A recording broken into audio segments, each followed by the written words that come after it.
The apologist is simply removing barriers or impediments that are preventing people from actually hearing the gospel, hearing it, actually listening in the right way. So That's the a good, Reformed, though, yeah. I was going to say, they that's a do good tend to, distinction. Yeah. okay.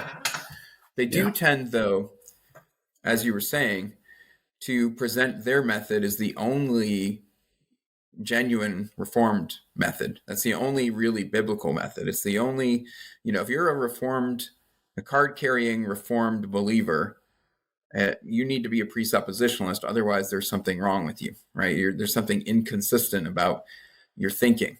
So they do oftentimes make the case that their method is the only one that's actually informed by and consistent with Reformed doctrine.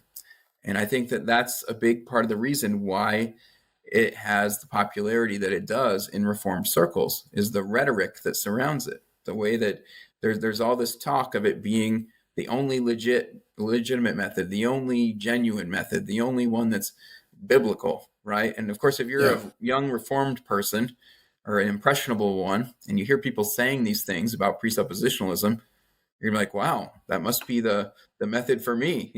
I'm a real Reformed guy.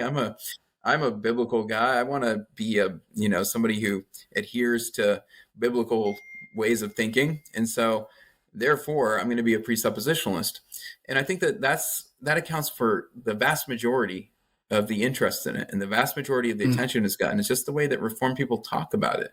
It's not because it's useful in apologetics, because I, generally speaking, don't think it is. Like I was just saying, I think it tends to distract from what's really important and kind of leads people into these ghettos or into these arguments that are kind of, unending and difficult to settle.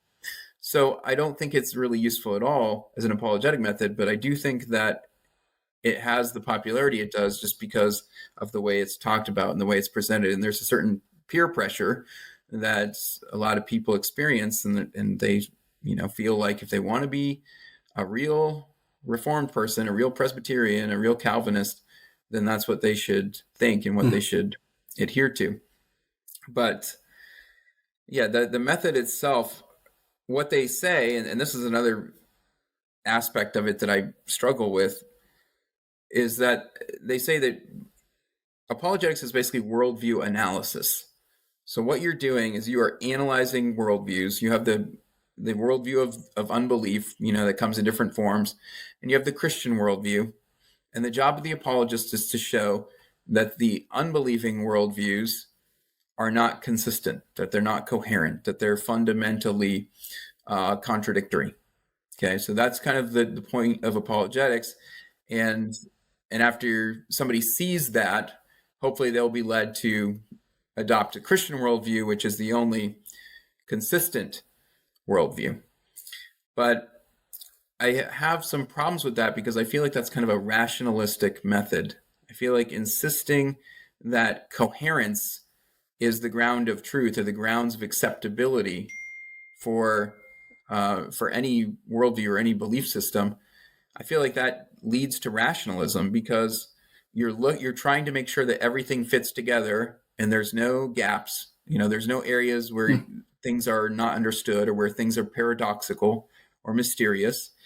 And I think Christianity is a paradoxical faith. We believe a lot of things that are difficult to see how they all fit together. It's difficult to understand how one doctrine is not contradicted by another. We uphold both of them, but we don't necessarily understand how they are in agreement, right? We accept that that's something that God knows, but we certainly don't.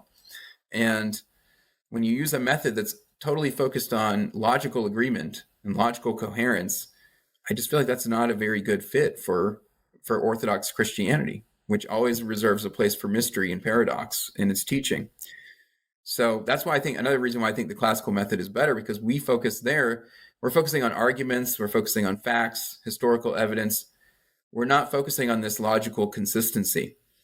And, that might be an aspect of it from time to time. We might talk about how an unbeliever, like, for example, they might be affirming moral absolutes, but they have nothing to base that on, right? There's no basis for that in their worldview. We can point that out, and there's nothing wrong with that, because that's a pretty glaring inconsistency, I think.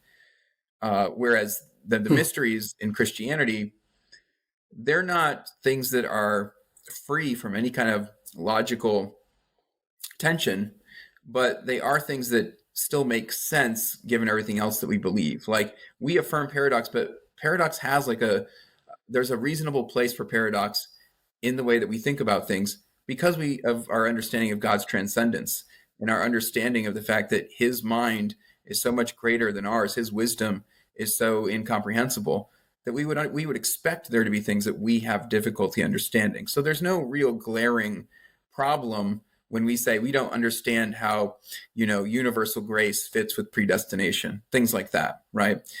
There's no issue there. Yeah. We're just admitting that God is too big for us and too great for us to understand how all of his ways and works, right? But for the atheist who wants to tell us that certain things are absolutely right or absolutely wrong, but has absolutely no basis to make those claims or make those statements like that, that is something that's worth pointing out.